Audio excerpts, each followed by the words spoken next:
आपकी स्क्रीन पर इस तस्वीर को गौर से देखिए। इसमें खास व्यक्ति को पहचानिए। इस तस्वीर में केंद्रीय मंत्री आरसीपी सिंह है और ये फोटोग्राफ हैदराबाद से निकला, मगर इसका सबसे ज्यादा असर बिहार में हो रहा होगा। देखिए, हैदराबाद में बीजेपी की नेशनल एग्जीक्यूटिव की बैठक थी और जैसा कि दावा किया जा रहा है, ठीक उसी समय आरसीपी सिंह हैदराबाद पहुंचे एक सरकारी बैठक के। अब क्या ये महज एक सहयोग था या इस सरकारी बैठक को भी बीजेपी की बैठक के टाइमिंग से मिलाकर रखा गया था? ये सवाल है, ये सवाल उठता है। पहले तो देखिए, ये बात भी उड़ी कि आरसीपी सिंह बीजेपी में शामिल हो गए, मगर बाद में इसका एक खंडन आ गया। सुशील मोदी ने इस पूरे मामले को लेकर यह ट्वीट किया, लेकिन खंडन के बावजूद चर्चाओं और कयासों का बाजार गर्म होते देर नहीं लगी। इस बात के कयास जोरों पर हैं कि आरसीपी का बीजेपी में जाना अब बस समय की बात है। लेकिन आरसीपी खुद क्या कहते हैं या नहीं कहते हैं, ये देखिए। तस्वीर वायरल हो रही थी, भारतीय जनता पार्टी के राष्ट्रीय कार्यकारिणी ने के पीछे पोस्टर लगा है सर, उसमें वो फेक है सर वो तस्वीर।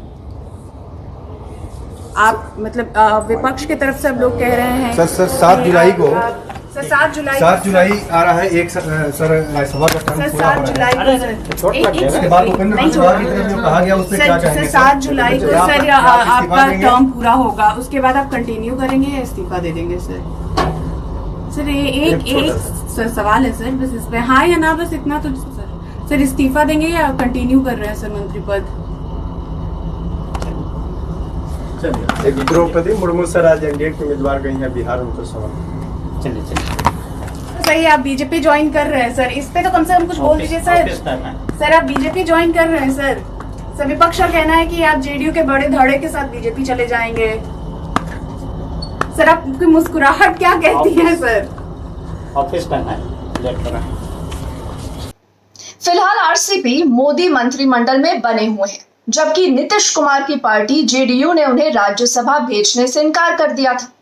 अब आरसीपी के बागी तेवर राज्यसभा की टिकट कटने के बाद से ही शुरू हो गए थे। जब कुछ ही दिन पहले मीडिया ने उनसे पूछा कि वो अभी भी जेडीयू में है ना, तो उनका जवाब आपको चौंका देगा। आप जदयू में है ना? आपको पता है ना? नहीं, हमको नहीं पता। आपको नहीं पता तो मुझे भी नहीं पता है। आप जदयू में है ना? ये तो आपको पता होना चाहिए। क्यों बीजेपी के हनुमान कहे जाते थे, उसी तरह आप भी नीतीश के हनुमान थे। मैं हनुमान नहीं, मेरा नाम रामचंद्र है। जी रामचंद्र जी। तो नीतीश तो इसको सुधार लीजिए। अच्छा, मैं किसी का हनुमान नहीं हूँ, मेरा नाम रामचंद्र है।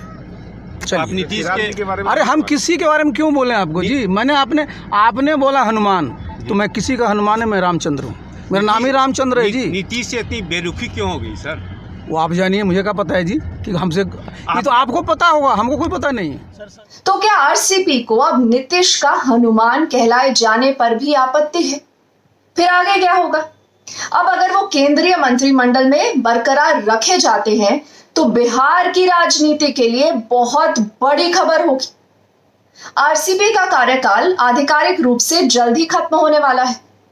अब अगर उन्हें नॉमिनेटेड मेंबर के रूप में राज्यसभा के लिए नामजद कर लिया जाता है या उन्हें 6 महीने के लिए बिना किसी हाउस के सदस्य रहते मंत्रिमंडल में कंटिन्यू किया जाता है, तो ये साफ हो जाएगा कि बिहार को लेकर बीजेपी का बड़ा प्लान है आरसीपी के रूप में।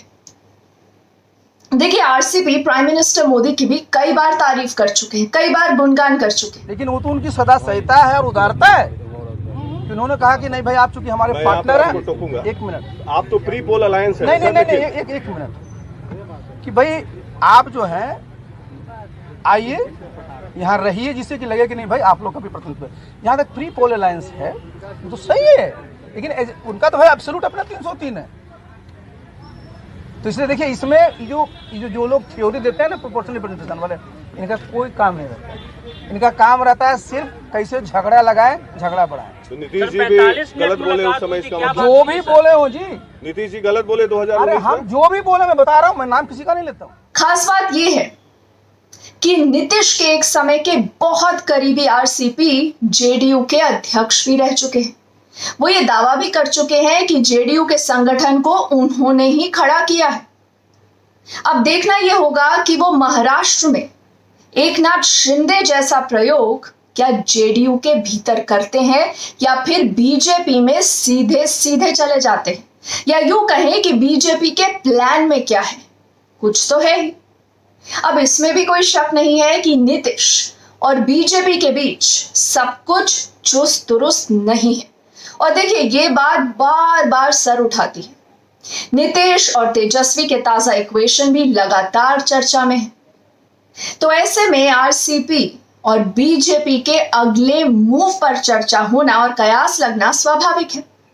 कहते हैं कि आरसीपी की बीजेपी से जो नजदीकियां थी, उसी की वजह से नीतीश ने आरसीपी का राज्यसभा का दोबारा टिकट काट दिया। लेकिन मंत्री पद से आरसीपी ने इस्तीफा देना उचित नहीं समझा और अभी वो मंत्री बने हुए हैं। आने वाले कुछ दिन में यह साफ हो जाएगा कि आरसीपी का अगला मूव क्या होता है। बीजेपी क्या इस खेल में खुलकर सामने आती है या नहीं। और ये मत भूलिएगा, कुछ ही दिन में प्राइम मिनिस्टर मोदी बिहार जाने वाले हैं एक कार्यक्रम के लिए। तो देखते हैं आगे आगे क्या होता है। अगर आपने अभी तक मेरे YouTube चैनल को सब्सक्राइब नहीं किया है तो आपसे गुजारिश है कि न्यूज़ यू डोंट गेट को जरूर सब्सक्राइब करिएगा। कमेंट सेक्शन में मुझे अपनी राय भी जरूर बताइएगा। फिलहाल के लिए थैंक यू।